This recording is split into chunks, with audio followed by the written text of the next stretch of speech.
벤처 투자하는 방법은 크게 세 가지가 있거든요. 직접 투자하시는 방법이 있고, 간접 투자, 펀드로 투자하시는 게 있고, 개인 투자 조합, 사모펀드 형태로 투자하는 방법이 있어요. 이 장단점이 있는데, 직접 투자, 이거는 벤처 회사를 내가 직접 찾아서 투자하는 거죠. 근데 이게 찾기가 어렵습니다. 찾기가 너무 어려워요. 어디에 어떤 벤처 투자가 있는지도 모르고 어떤 회사가 괜찮은지도 우리가 쉽게 알기가 녹록치가 않죠. 근데 장점은 뭐냐? 투자한 금액 3천만 원까지는 최대 100%를 공제를 해준다라는 장점이 있습니다. 근데 이제 많은 분들이 회사를 찾기 어려우니까 어떻게 하시냐면은 간접 투자를 하시는 분들이 많으세요. 우리 네이버에 검색해 보시면 코스닥 벤처 펀드 많이 나오거든요. 요 펀드가 바로 소득공제가 되는 펀드입니다. 근데 요거 같은 경우에 장점은 뭐냐? 접근이 쉽습니다. 그냥 증권사 어플만 딱 여시면 바로 그냥 여러 가지 상품들이 나오죠. 단점은 뭐냐? 단점은 투자 금액의 최대 10%까지만 소득공제를 해주고 그 한도 금액은 300만 원입니다. 그러니까 이 간접 투자로 벤처 투자를 할 경우에는 최대 받을 수 있는 소득공제가 얼마다? 300만 원밖에 안 된다라는 거죠.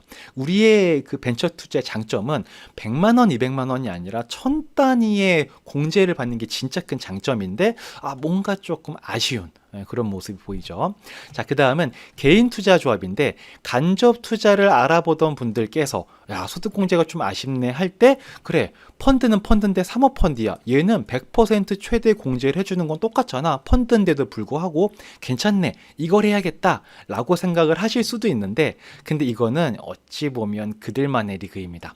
이 사모펀드라는 거 여러분 혹시 재테크 하시면서 사모펀드에 가입해 보신 경험이 있으실까요? 아마 많이 없으실 겁니다. 왜냐하면 사모펀드는 정확하게 49인 이하의 사람들만 모여서 이제 돈을 모아서 투자하는 거거든요. 근데 이 49인이라는 제한이 있잖아요. 여기 아무나 들어갈 수 있냐? 꼭 그렇지만 않습니다. 약간 좀 돈 좀 있고 정보에 좀 빠르고 인맥도 좀 이런 분들이 보통 자기들끼리 모여서 투자를 하는 게 이 개인 투자 조합인 거예요. 그리고 이 개인 투자 조합은 사모펀드 형태이기 때문에 광고나 홍보를 할 수가 없습니다. 그러니 광고나 홍보를 안 하니까 우리가 알 길이 없고 우리가 이걸 알게 되려면 내 주변에 이걸 하는 사람이 있어야지 알 수가 있는 건데 보통은 이거는 그들끼리 그냥 조용히 그냥 암암리 이렇게 하시는 분들 자기네끼리 다 이렇게 하기 때문에 우리가 알기가 쉽지가 않은 거죠. 그러니까 벤처 투자 좋은 건 알겠다. 근데 직접 투자하려니까 회사를 찾기가 어렵고 간접 투자하려니까 접근은 쉬운데 소득공제가 얼마 안 돼. 그래 펀드 중에 100% 되는 게 있어. 사모펀드야. 근데 그 펀드는 나랑은 좀 거리가 있고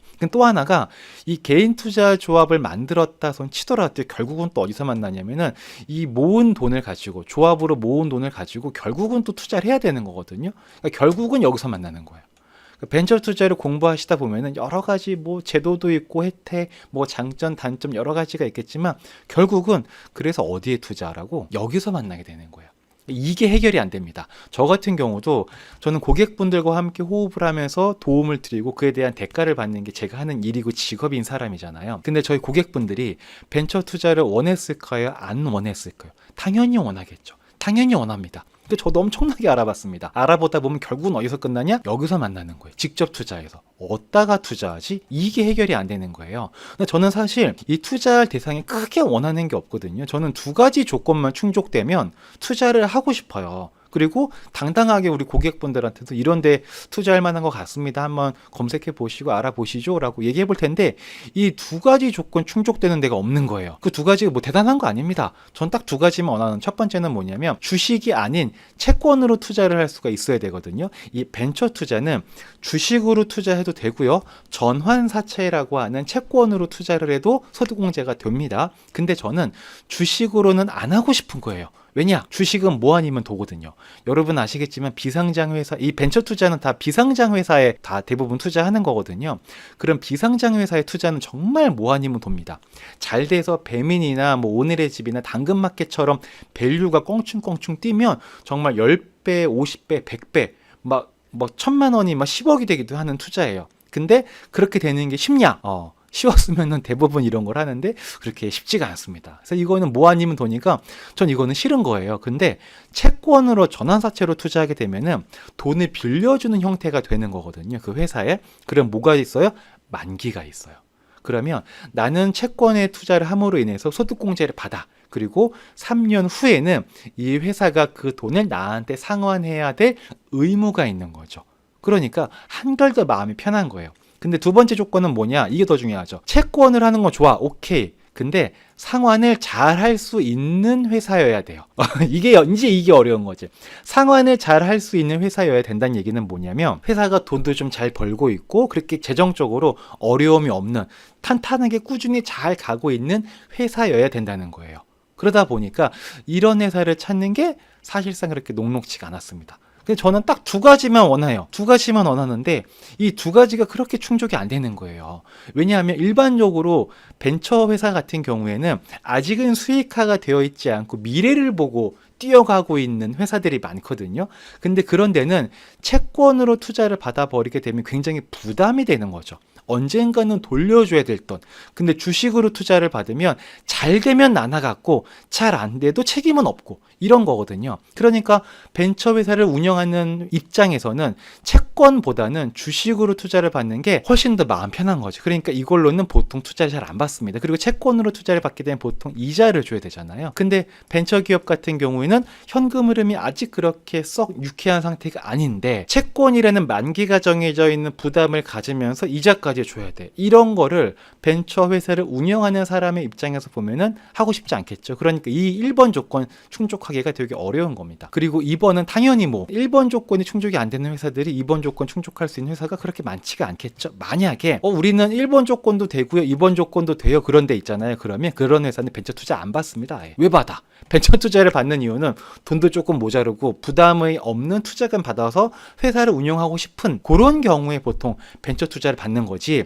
회사가 수익도 괜찮고 안정적으로 성장하고 있어. 근데 벤처 투자를 왜 받겠습니까? 안 받죠. 주식으로 받으면 지분을 뺏기는 것이고 채권으로 받으면 이자를 줘야 되는데 그거 이자 낼 바에 차라리 그냥 신보나 기보에서 대출 받으면 훨씬 저금리 자금을 조달할 수 있는데 이런 걸 할 수 있는 회사들이 일반 전환사채를 발행할 이유가 없는 거죠. 그리고 전환사채도 사채이긴 하지만 전환사채를 갖고 있는 사람이 나중에 원하면 주식으로 바꿔줘야 되거든요. 그러니까 결국은 전환사채도 나중에는 지분을 뺏길 수도 있는 거예요. 잘 되고 있는 회사가 굳이 지분 뺏길 일을 할 이유가 없는 거죠. 그냥 자기네끼리 하고 말지. 그러니 이 1번과 2번이 충족이 안 되는 거예요. 예전에 제가 계속 이렇게 우리 고객분들이랑 같이 할 만한 벤처 투자 뭐 없을까 계속 알아보다가 결국은 이것도 안 돼, 이것도 별로야. 결국은 여기 직접 투자해서 만나는데 그럼 직접 투자를 하기 위해서는 두 가지 조건만 충족되면 되겠다. 나는 큰 욕심 없다. 이 두 가지만 충족이 되면 된다 했는데 이 두 가지가 진짜 꿈 같은 거구나. 이런 거는 있을 수가 없구나를 알게 된 거죠. 여기서 대부분 이제 둘 중에 하나로 나뉩니다. 벤처 투자가 내가 원하는 걸 할 수 없구나. 포기. 두 번째는 내가 원하는 벤처 투자할 수 없어? 그러면은 어떻게 이걸 극복해서 투자를 만들어내지? 라는 새로운 창의력을 발휘한다. 1번 아니면 2번이거든요. 근데 저는 이제 1번을 처음엔 했었죠. 포기하자. 이거 뭐 되겠어? 남들이 이거 되는 거면 이미 남들이 했겠지. 나라고 뭐 용 빼는 재주 있겠어 하고 뭐 포기하고 있다가 너무 포기가 안 되는 거죠. 왜냐면 소득공제 혜택이 너무 좋아. 그리고 너무 좋으니까 이거를 제가 어떻게 이쁘게 잘 만들어서 시스템화만 시키면 저희 고객분들이 저를 얼마나 좋아하겠습니까? 저 행센을. 그리고 회사라는 거, 사업이라는 거는 누군가에게 도움을 주고 그에 대한 대가로 이익을 얻는 집단인 거잖아요. 고객분들이 원하는 걸 우리가 만들어내기만 하면 우리는 차별화가 되는 것이고 회사는 성장할 수 있는 것이니 포기하고 싶지만 포기할 수 없는 거였죠. 그래서 결국은 저희가 어떻게 했냐? 벤처 회사를 만들었습니다.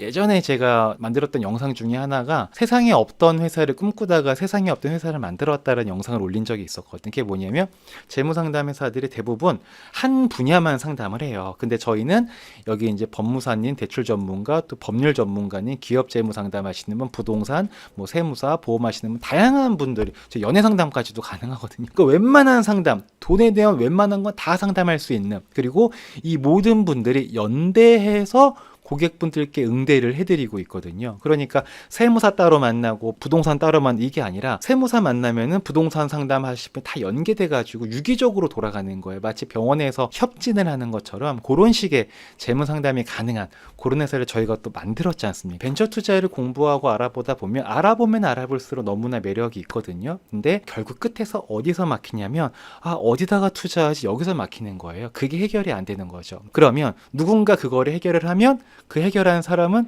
이쁨을 많이 받고 그 해결하는 회사는 성장을 많이 할 수 있겠죠. 그래서 저희는 성장하고 싶어서 여러분들의 고민을 해결하기 위해 준비해 놨으니까 궁금하신 분들은, 이게 필요하신 분들은 저희 행센으로 연락을 주시면 되고요. 뭐 그 카톡으로 문의만 주셔도 저희 직원분들은 정말 응대를 잘 해드리니까 그렇게 참고하시면 될 것 같습니다. 지금까지 사람을 잘 사는 방법, 돈과 마음을 연구하는 행센의 오영일이었습니다. 들어주셔서 감사하고요. 다음에 또 뵙겠습니다. 들어가겠습니다. 안녕.